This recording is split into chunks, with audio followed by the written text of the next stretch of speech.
Hello, everyone, and welcome to today's webinar, Achieving Optimal Customer and Employee Retention with Quality Monitoring, brought to you by Technology and Services Industry Association and sponsored by SupportLogic.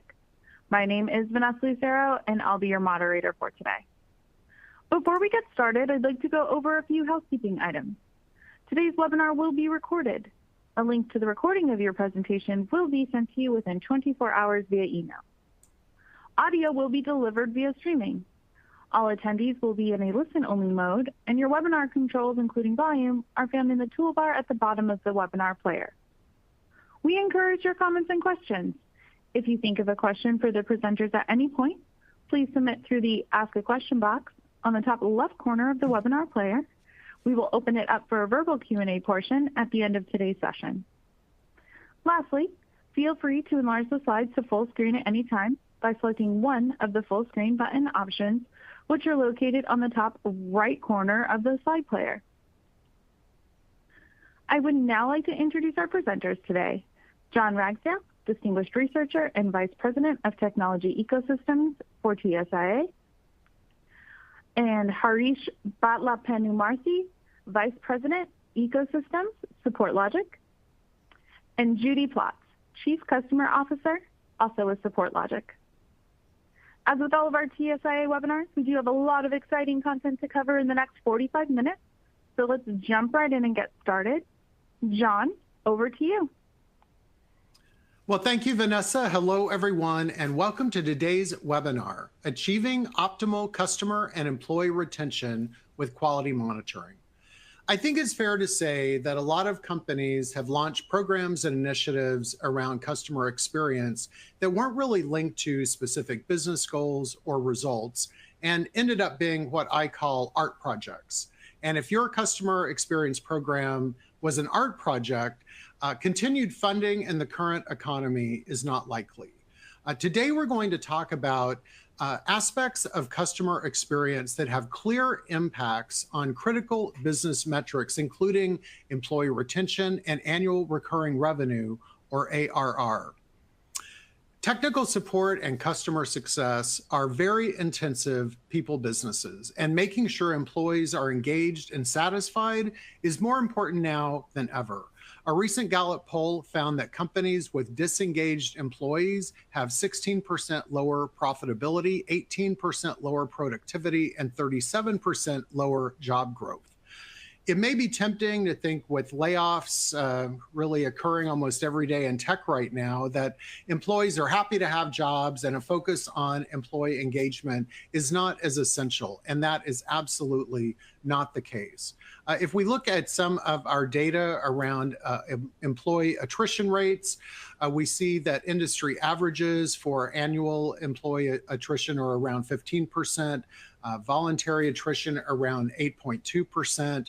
I've got the 75th percentile for both, so you can see kind of the upper range of those numbers, but the very highest numbers in the survey are around a 50% voluntary attrition rate. So even in a down economy, employees and customer success managers, and definitely support technicians with a lot of experience and a lot of technical expertise are always in great demand. So we've got to make sure that we never take the eye off the ball on employee engagement. If we're looking for factors that really are impacting employee satisfaction and retention, one of those is quality monitoring. And it may seem counterintuitive that introducing programs that are monitoring how our support technicians are handling customer interactions, that may be viewed as maybe a negative thing. But actually, our data shows that employee satisfaction goes up when you're doing really quality monitoring of actual listening and monitoring to how those conversations are happening. And this is because employees are getting more feedback faster. They know, really where they stand every day. And particularly, younger workers really like feedback. And the QM programs can constantly give them feedback on how they're doing and how they can constantly up their game to improve. I've got an example from one of our partners, Movate, one of the big global outsourcing brands. They're also a partner of SupportLogic. And we published a case study about a year ago. When they implemented automated quality monitoring, they saw not only that customer satisfaction increased, but employee satisfaction increased as well. And they saw that employees were completing training and certification 55% faster because they were getting so much more information fed to them to hone their skills and constantly learn and improve. They also reported that the automated quality monitoring was viewed as much more accurate and impartial than having managers listening on calls and scoring you. Because you can't pick a favorite when a machine's doing the scoring. So that's just one quick example. But if you have been putting off doing QM programs because you think it may impact employee satisfaction, that's absolutely not the case. One final thing that we teased in our abstract today is quality monitoring programs historically have been very phone-centric. And we know that customers are increasingly preferring channels other than phone. We know that a higher percentage of interactions with customers today are being handled by web chat and email and other communication mechanisms. So you've got to make sure when you're introducing these new channels that you're also monitoring the quality for those. There's been a lot of studies over the years showing that there are different skills required to be successful in chat, for example, versus phone. And you can't assume your best phone agent is going to do an amazing job in a chat session. So doing quality monitoring by every channel is going to really help you identify what the key skills are, help employees improve, but probably also give you some clues of new things that you could be introducing when you start training new employees. So with that, I'd like to turn things over to our first guest speaker today. Judy Plotz is the Chief Customer Officer of SupportLogic, and she's also one of my very favorite people and an amazing co-presenter. So Judy, thank you for joining us today. Oh, John, thank you for having me. You're also one of my favorite people and my favorite co-presenters. And this is an amazing topic. And as always, I am absolutely blown away by your data, John. I used to collect this data with you, and it's amazing some of those attrition numbers that you just shared. And I think, this comes into play, especially now for us at SupportLogic more than ever. When we talk about SupportLogic being the first support experience platform, what we really went into this looking for and knowing is that every person, every persona that you see listed on this slide is touched more and more today by support interactions than they ever have been before. You mentioned ARR earlier, and you mentioned, needing to protect the base and take care of the customers. What better place to start than taking care of support in a meaningful way? So SupportLogic, we start, of course, with the support agents. Our platform is looking at the agents' interactions with the customers and vice versa, and really using that data to call out and highlight where we have customer sentiment issues, where we have issues that maybe a support manager or a team lead wants to focus on. But more and more, the support managers, you talked about attrition, and by the way, some of those numbers were really, really surprising. But support managers today, a lot of the work that they have done over the years is now stretched even more because these layoffs that have been happening to that mid-level management layer. So where a manager before maybe had a 10-to-1 ratio or 12-to-1, today they're looking at numbers like 20-to-1 ratios. So how are they going to stay on top of everything they need to do and continue to build this workforce of engaged and satisfied employees?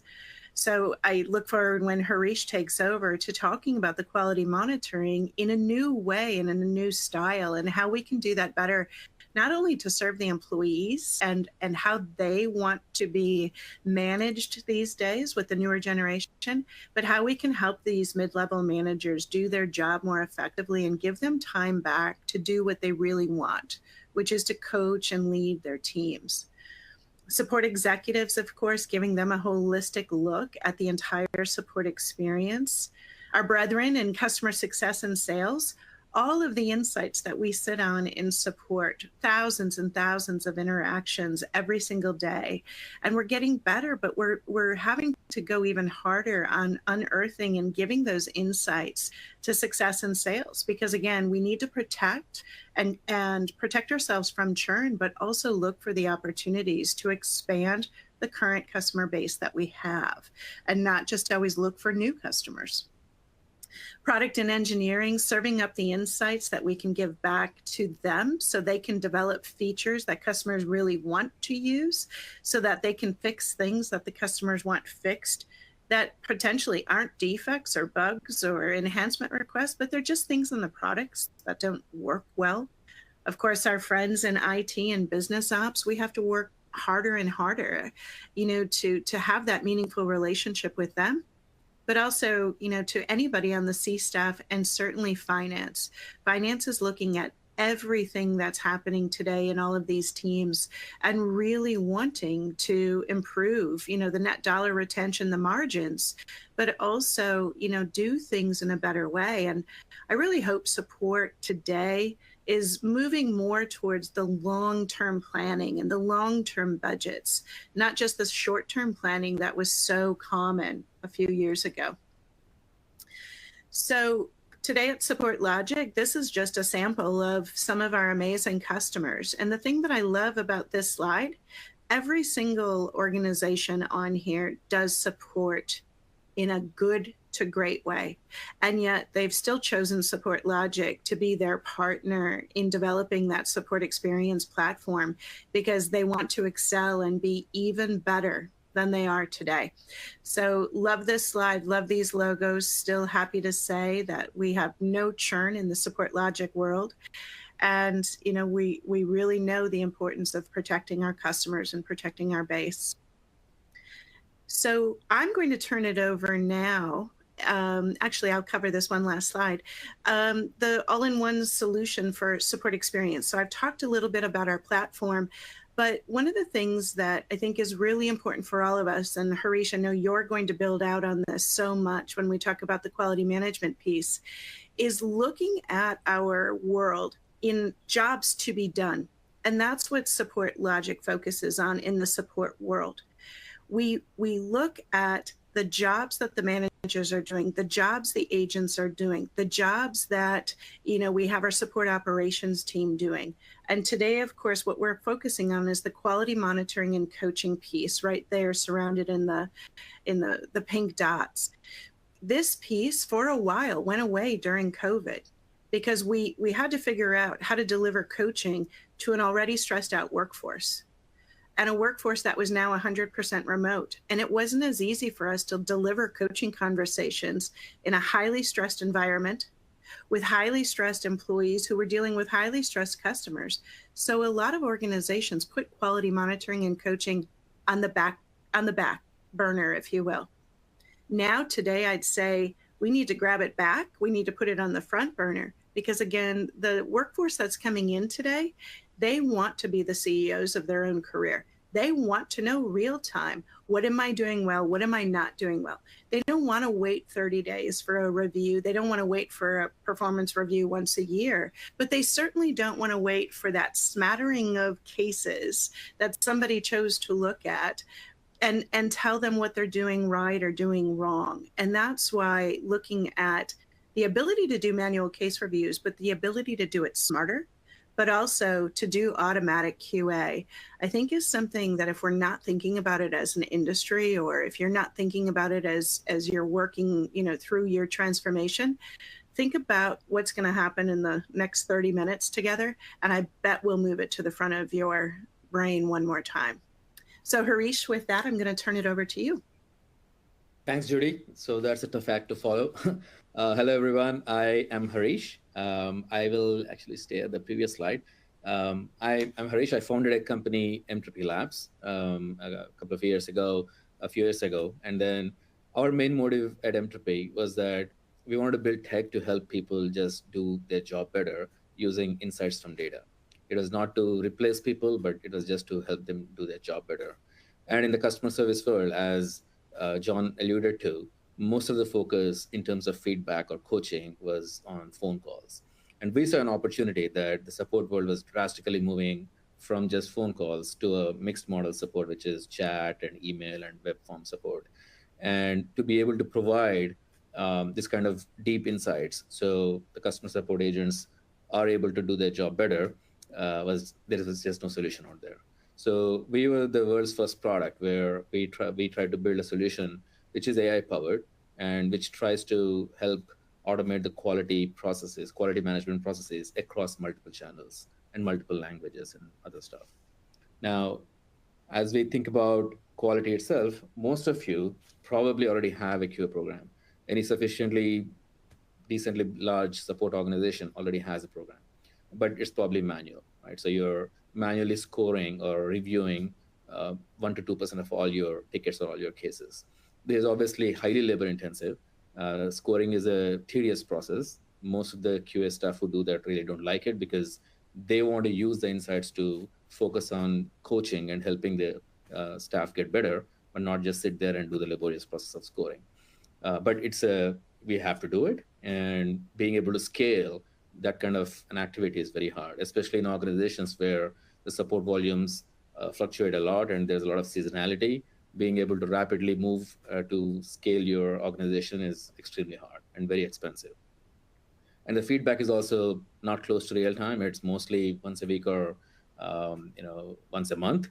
It's obviously very sparse. When you're doing your manual reviews, you're picking 1 out of 100 cases that an agent has resolved, and you base your entire feedback based on that one case.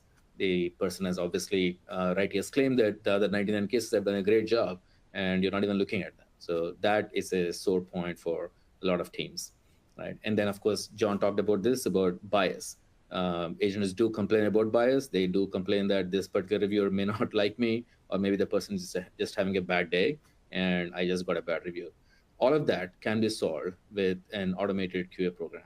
So, which is where we are looking at not 1% or 2% of your tickets, but 100%. Every conversation across channels, whether it's chat or email or a web form or a phone call, we're able to review that, we're able to analyze that, and automatically surface those insights that will help you, that will supercharge your coaching efforts for your agents. This obviously repositions your QA people as not just scorers, but more as high value add coaching people, right? And this can be as close to real time as possible. You don't have to wait for a week. And if somebody has a problem every day, every few hours, you're able to see how they're performing, and you're able to take corrective actions. And the biggest benefit here also comes to the flexibility part, that as your seasonality changes, as your staffing changes, your support volumes go up or down, the tool just keeps working. It's completely unbiased. It's very objective. And it's giving the feedback as close to real time as you want. Now, briefly about how we do this, and there's a visual snapshot of what I just spoke about. We also go beyond QA, and there's a very critical thing to remember here. Some of the North Star metrics that most of our organizations look for are CSAT or NPS or even something called CES that we'll talk about later. Currently, all of this, again, is manual surveys. You want to move from this kind of sparse reviews to a score that is dependent on 100% analysis. So we not only help you with enabling auto QA for every one of your interactions, we can also figure out a predictive CSAT and a predictive customer effort score from all of your interactions. A brief visual on how this works. So if you're already a SupportLogic customer, you know that we can pull in data from any of the CRMs. We can, whether it's Zendesk or Salesforce or ServiceNow, what have you, we can pull it in. With Elevate SX, which is the auto QA product that we have right now, we are able to also process your multi-model data. So we can pull in phone calls, we can pull in chat or emails, and it can also be multilingual, right? So once we have the data, we have our proprietary pre-trained, pre-built AI models, which are not generic, which have been trained for specific customer support data, and which extract a bunch of signals and which align with your scorecards or rubrics. The scorecard, most of the scorecards that we have seen, 70% of that can be automated, and we have automated those, right? Whether it's how they open the conversation, are they showing empathy, or what are the soft skills trending like, are they actually solving the problem? a bunch of these questions that you are curious about and you want to track, we will be able to automate that. Right. Having said that, we also realize that it's not always possible that every question on your rubric can be automated. Some of that still has to be manual. This could be around documentation, collaboration, and other aspects. So we are also a hybrid tool that we will completely support all your manual QA workflows while also automating as much as possible right now. Right. A visual on how the voice QA looks like. So as you can see, once we pull in your audio data, it could be any format, MP3, MP4, WAV. It could be mono-channel, it could be stereo, it could be multi-channel. We can process all of that. And you can see that the signals that we extract here are two types. One is acoustic. So just from the audio, we are able to figure out how angry the customer is getting. And this is not just about tone or frequency. We go much deeper than that. We have our own proprietary models for that. We can obviously figure out other signals like dead air and hold time violations, agent talk time and agent talk time violations. Most of the acoustic signals we can do out of the box. In addition to that, we transcribe the audio. Even if it's mono-channel, we can figure out who the customer is, who the agent is, and then we can figure out a bunch of these behavioral signals on how they're handling the customer pain points. Right? So this is for the voice QA. This is for all the textual interactions. Again, it could be chat, it could be email, it could be web form. We are able to analyze all of those. And as you can see, we can do it against your scorecard. It doesn't have to be our own thing. We already have a bunch of pre-trained models. Most likely we can cover 70% of your scorecard, and where we cannot, we can build custom models for you very, very quickly. The other nice thing that we have spent a lot of time over is most of the cases, especially in long technical resolution cases, there's multiple people involved in the case. So you want to be able to score, or you want to be able to give each of the people the right credit, and we can handle that. We have 3-4 different engineers in the case. Each of them gets analyzed separately. And we can completely take care of that out of the box. And a brief slide here about ROI. This is based off of industry research on why you really want to move to the auto QA world. Clearly, there is significant financial benefit. This is not just about trying to check a box anywhere here. This will help, especially in today's time where everyone's tight on budget, everyone's trying to focus on retention. This is a significant financial benefit that you can make a strong case to your CFO, and we can help you with that. Having said that, I'll turn it over to John now. We were talking about the various metrics that are being impacted by quality monitoring, and one of the critical ones is customer effort score. And this is something that Judy originally really championed adding into the benchmark for our support services research practice, and really promoted to service executives why they should care about this. But essentially, there are a number of ways you can phrase the question, but the way that we're measuring is your company made it easy for me to handle my issue. And you ask them to rate on a scale, a 5-point scale we use, that you strongly agree or strongly disagree. And you can see that the industry average is around 4.3, Pacesetters 4.7. And surprisingly, only 49% of our members are currently tracking customer effort score, and that number really hasn't gone up. So the early adopters are seeing the value from it, but we haven't had great success getting more adoption of this measurement. And why does that matter? Because satisfaction is one thing, but customer effort has a serious impact on the way you view that vendor. Are they dragging me through the glass every time? Do they make it a really simple, effortless experience? It turns out that this has a serious impact on their overall view of your company. And we've got some data here showing that the companies that have the highest scores for customer effort also have the highest net promoter scores, considerably higher, 67% for the pace setters compared to 41% for the people with the lowest customer effort scores. So in TSIA's opinion, and Harish, I think you agree with me, this is a really critical metric, and I think that you're using that a lot in your quality monitoring program as well. Absolutely. So building on the point John has been making about how important this is, but most organizations even today do not track this. One of the primary reasons that we see most people, most of the customer support departments right now, they just bundle this as part of their CSAT survey response, survey question, right? So one of the questions is about satisfaction, the other is about effort, and they just get that and they try to analyze that. We think this is the low-hanging fruit. And if you see here, this is our formula. This is how we try to figure out how customer effort score can be calculated and how much effort your customers are putting to get their problems resolved. We strongly feel that this should be tracked.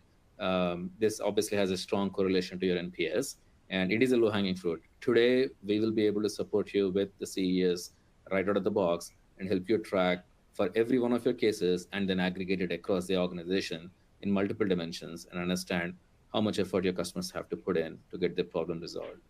Clearly, as you can see, the formula takes into account how many different types of interactions, how many people are involved with the interaction, how many different channels are involved, all of this, and we try to come up with this predictive score.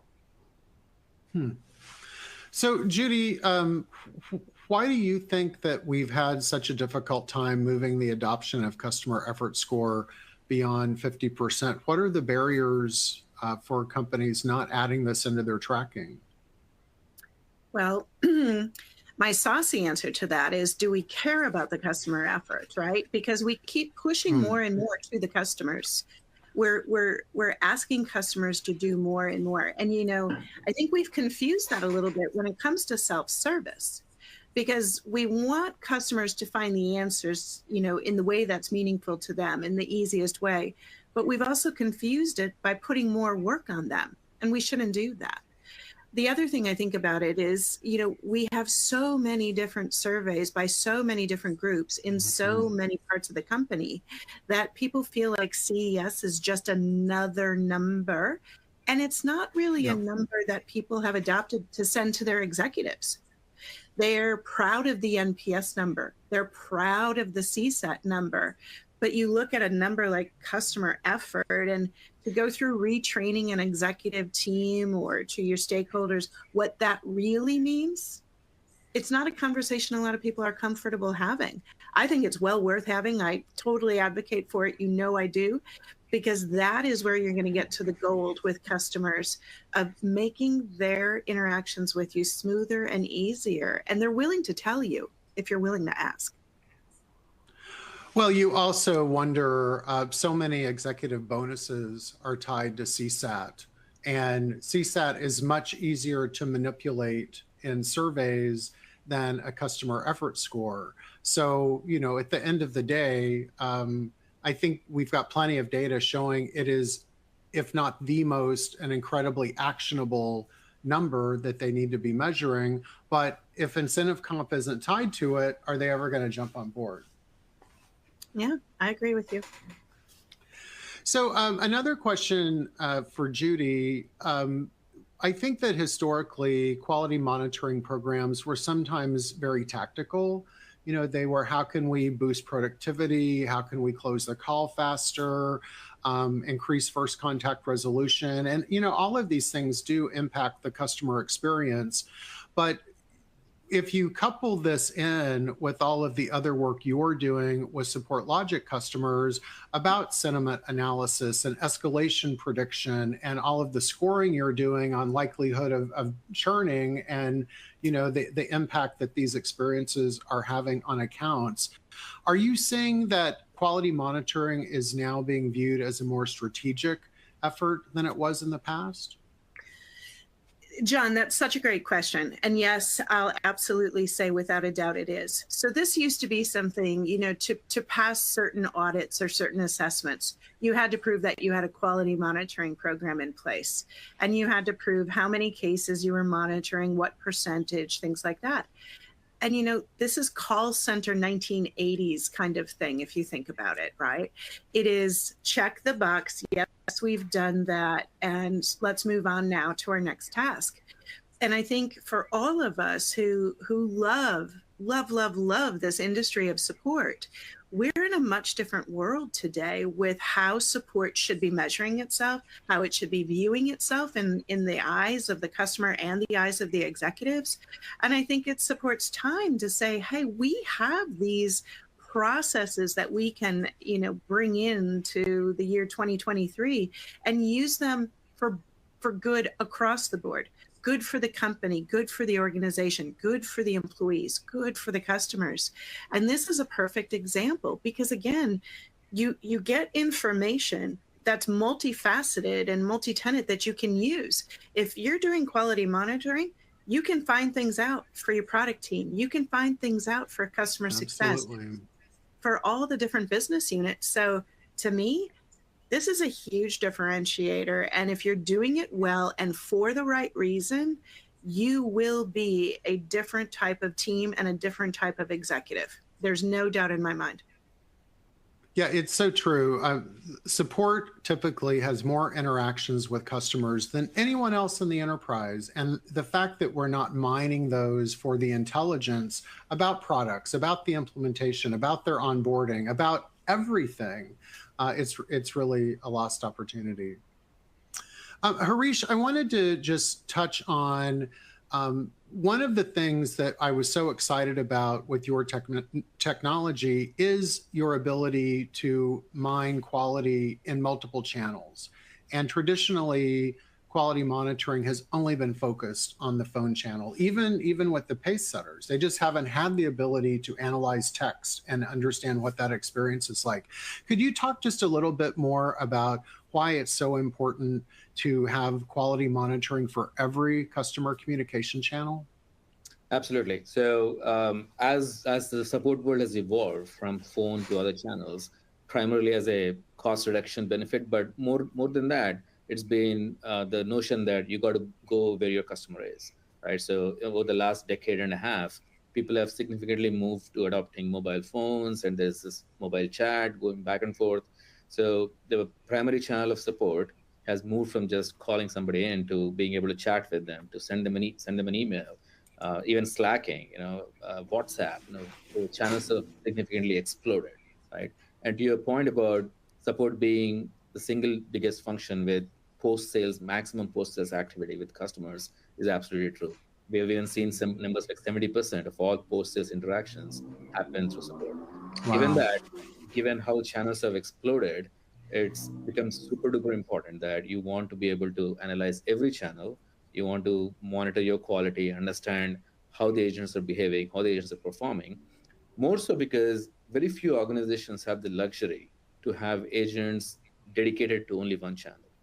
Unless they're really, really well, highly budgeted, most organizations today train their agents to be able to handle multiple channels at the same time. Take the phone call, get on the chat, respond to that email. It's the same person doing it. And if they are doing that and you're only measuring them on phone, clearly you're not doing a good job. So being able to go multi-channel, being able to present a composite score if required, and trying to show how they're doing across channels is absolutely important. Well, I know we've got a lot of questions in queue, and before we turn it over to Vanessa to moderate our Q&A, I know you've got a couple of upcoming events you want to talk about. I do, John. Thank you so much. I think that today we've just scraped barely the surface of this topic. So on Tuesday, April 11th, we are doing a session with Joe Andrews, our Chief Marketing Officer, and Harish will show us again monitoring the quality of all customer interactions. And we'll go deeper into the topic that we just started to touch on today. And then, so excited about this, SX Live. Last year, we started the first ever support experience conference. Well, we're taking that on the road and doing city tours, as well as this will be the second year of the conference. And for those of you that attended last year, you know it was 3 jam-packed days dedicated to support personnel, whether you're an executive, a director, a manager, operations. But our city tour is listed here. So if you're in Seattle, Austin, Boston, Philly, San Jose, Raleigh, New York City, we'll be there. And this is a free event. And we're looking forward to seeing you. And we'll serve you drinks and dinner, as well as have panel discussions with some of the best executives out there. So I'm excited, and please join if you wish. And the link is right there. So over to you, John. Well, thank you both. It's been a lively discussion. The three of us could talk all day. But Vanessa, could we take some of the audience questions? Absolutely. And just as a friendly reminder to everybody, if you'd like to submit a question, please enter it in the Ask a Question box in the top left corner of the webinar player, and we'll get through as many questions as time allows. Our first question comes from Matt, and they ask, what are the use cases for auto QA or QM, and then manual QA? Why would I use both? Yeah, great question. So you want both typically because it depends largely on how your rubric or your scorecard is defined across each channel, right? So you could say for email, I want a different rubric. For chat, I want a different rubric, and for phone call, a different rubric.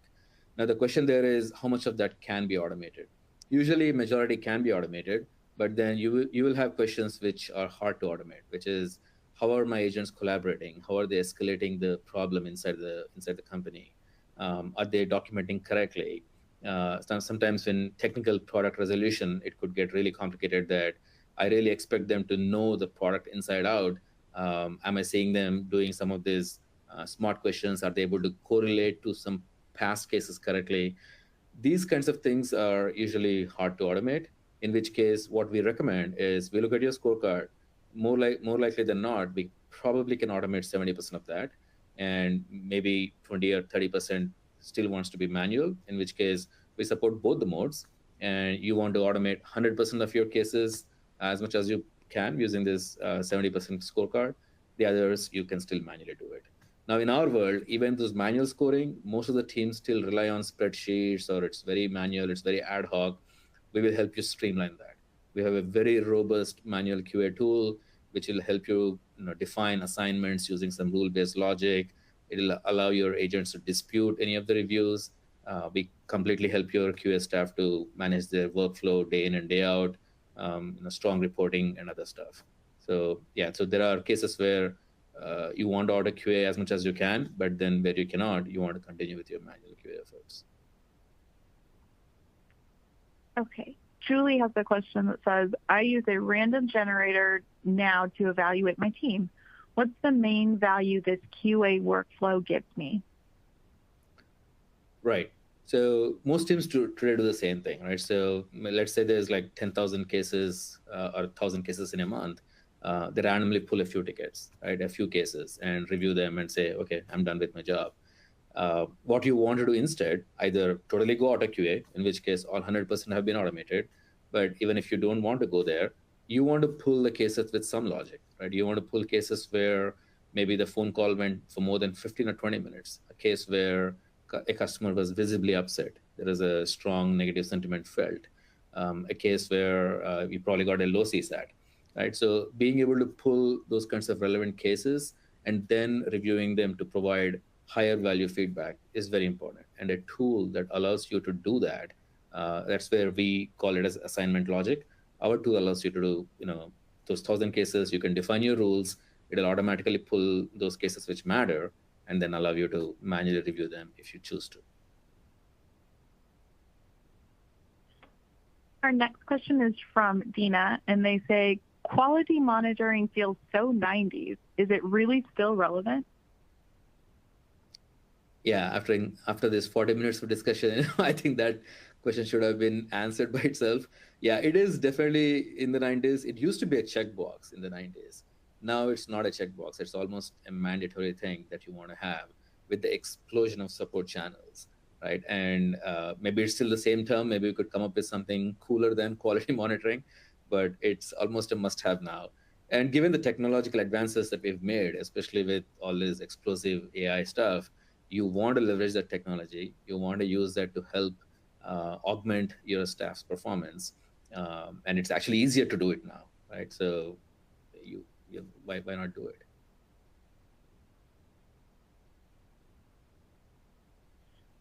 We have a question from Harold, and they're saying, what is the best way to introduce my QM program for the first time so my employees see it as an advantage, not a threat?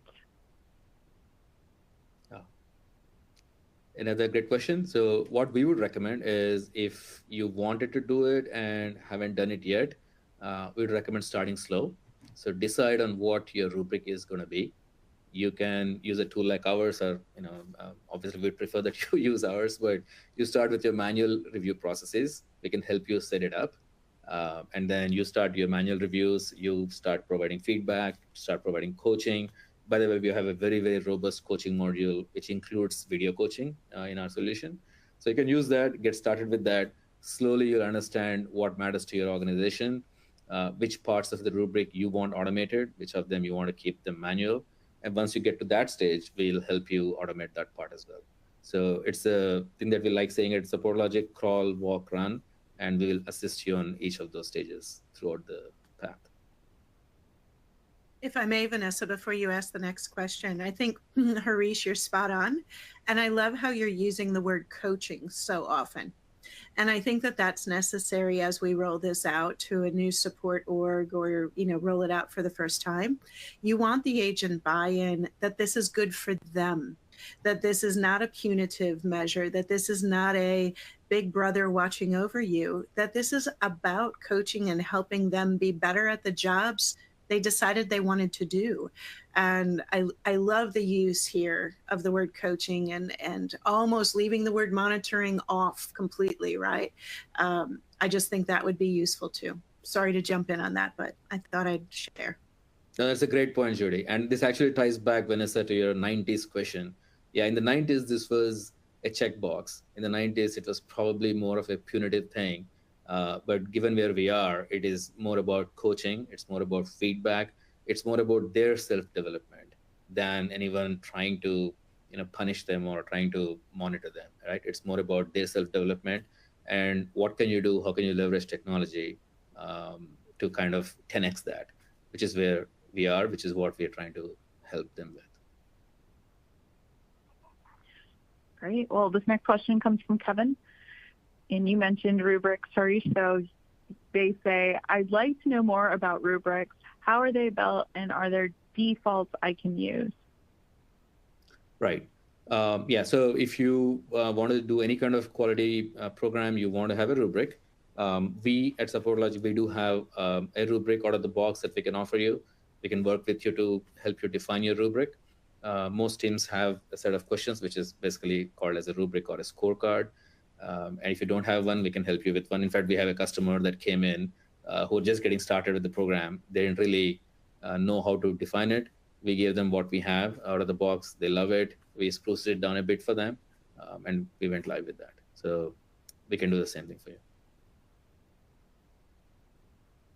Okay, I think our last question for the day is going to be from Adam, and it's in regard to implementation.